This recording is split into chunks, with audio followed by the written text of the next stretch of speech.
아브라함이 그의 조카가 사로잡혔음을 듣고 집에서 길리고 훈련된 자 318명을 거느리고 단까지 쫓아가서 그와 그의 가신들이 나뉘어 밤에 그들을 쳐부수고 다메섹 왼편 호바까지 쫓아가 모든 빼앗겼던 재물과 자기의 조카 롯과 그의 재물과 또 부녀와 친척을 다 찾아왔더라.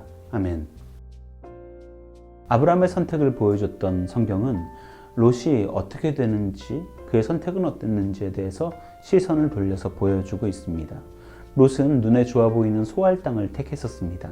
그런데 사실 그 안으로 들어가 보니까 소알은 눈에 보기에는 풍족한 땅이었는지 모르겠지만 국제 정세 속에 열강들 사이에 있는 작은 나라, 힘없는 나라에 불과했죠. 당시 소돔은 엘람이라는 나라에다가 조공을 하는 그런 속국의 위치에 있었습니다. 엘람의 조공을 바쳤던 소돔을 포함한 5개 국가가 이 조공을 그만하기를 원해서 반란을 일으키죠. 그러자 이 엘람은 주변 나라와 함께 힘을 모아서 4개의 나라가 연합해서 소돔을 포함한 5개 국가의 이 속국을 치러 오지요. 롯은 이런 상황을 전혀 알지 못하고 눈에 보이는 소돔을 택해서 가게 된 것이죠. 반면 아브라함은 정말 보기에 좋지 않은 아직 기근이 남아있는 가나안을 택했지만 오히려 그곳에서 주변의 사람들과 동맹을 맺고 친하게 지내면서 도움을 받고 거주할 수 있게 되었죠. 열강의 싸움 사이에 놓이게 된 롯은 결국 소돔이 패하자 엘람 왕 그돌라오멜에게 사로잡혀서 포로로 끌려가게 됩니다. 롯이 가지고 있던 모든 재산과 또 그의 식솔들까지도 마찬가지로 끌려가게 되죠. 이 소식을 들은 아브라함은 롯을 구하기 위해서 전장으로 뛰어들게 됩니다. 오늘 말씀을 보면서 첫 번째로 우리가 생각해 볼 수 있는 부분은 절대 보이는 게 다가 아니라는 거죠. 제가 지난번에도 말씀드렸던 것처럼 아브라함의 선택이 절대 좋아 보이지 않았고 오히려 롯의 선택이 훨씬 더 나은 선택처럼 보였지만 사실 그것이 다가 아니었다는 거예요. 사람들은 보이는 것으로 판단합니다. 때때로 우리의 선택, 우리의 가는 길이 험난하고 보기 좋아 보이지 않을 수도 있죠. 그러나 성경 말씀을 떠올려 봅니다. 잠언에 말씀하듯이 사람이 자기의 생각으로 자기 길을 걸어간다 하더라도 그 길을 결국 인도하시는 분은 여호와 하나님이신 겁니다. 그러므로 우리에게 중요한 것은 우리가 하나님을 의지하는가예요. 하나님의 사람들의 길은 하나님께서 인도하십니다. 이것은 성경이 이야기하는 진리입니다. 아브라함은 결코 좋지 않은 길을 택한 것처럼 보였습니다. 그러나 오늘 결과를 보십시오.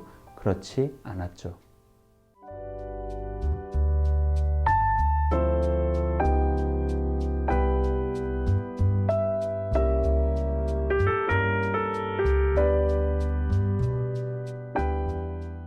자, 이제 아브라함은 자기 주변에 자기를 돕는 사람들과 함께 힘을 모아 318명의 사람들을 함께 훈련시킵니다. 그리고 그 사람들을 데리고 롯을 구하러 전장으로 뛰어들죠. 그리고 놀랍게도 이 318명의 군사와 아브라함은 4개 나라의 강한 나라의 연합군을 다 물리치고 롯을 구하게 됩니다.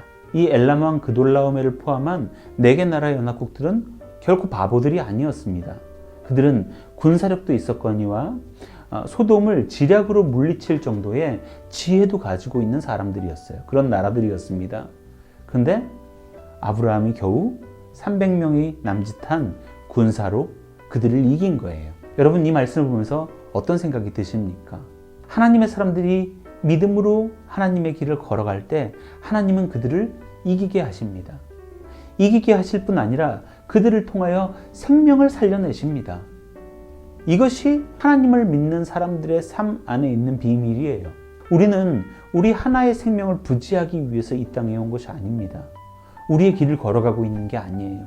오늘 여기 이 말씀을 듣고 있는 여러분들 모두가 여러분들이 서 있는 그곳, 가정과 회사, 또 사람들 사이에서 생명을 살릴 아브라함과 같은 역할을 부여받았다는 것을 잊지 마시길 바랍니다. 오늘 성경은 아브라함에 대해서 이야기하면서 그를 히브리 사람이라고 표현하고 있습니다. 이 히브리 사람, 우리가 듣기에는 국적을 표현하는 것 같지만 당시의 히브리라는 말은 저 먼 지역에서 넘어온 사람을 이야기합니다. 또는 타국인, foreigner를 얘기하기도 하죠. 근데 이게 약간 비하적인 의미로서 소외된 사람, 아무것도 아닌 사람을 뜻하기도 합니다. 이방 나라에서 와서 이제 막 정착하기 시작한 이 아브라함. 사람들이 보기에는 약한 사람인 이 아브라함이 그 주변 국가들을 물리치고 자기의 가족을 구해냅니다. 엄청난 사건이에요. 하나님은 늘 약한 것을 통하여서 강한 것을 부끄럽게 하십니다. 아마 모든 사람들이 100이면 100 다 소돔을 택할 겁니다. 그러나 약한 데서도 강하게 하시는, 가장 약한 십자가를 통해서 가장 귀한 생명을 구원하시는 그 하나님의 능력을 의지한다면 어디에 있는가 하는 문제 때문에 골머리를 썩고 불평불만하지 않게 될 거예요.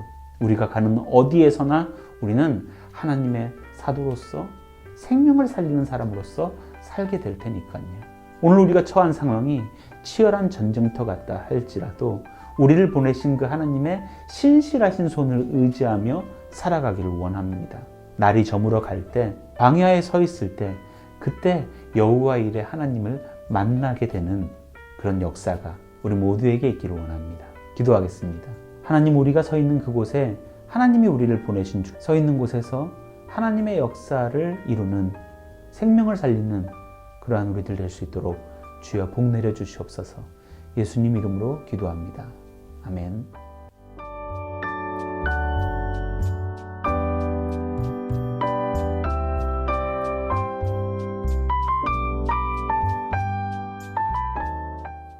이번 주간의 성탄 예배는 온라인으로 진행될 것입니다. 쉽지 않은 상황이지만 온라인으로나마 함께 예배를 드릴 수 있기를 원합니다. 어쩔 수 없이 영상으로 성탄절 인사를 해야 되겠네요. 다들 건강하시고 복된 성탄 보내십시오. 메리 크리스마스.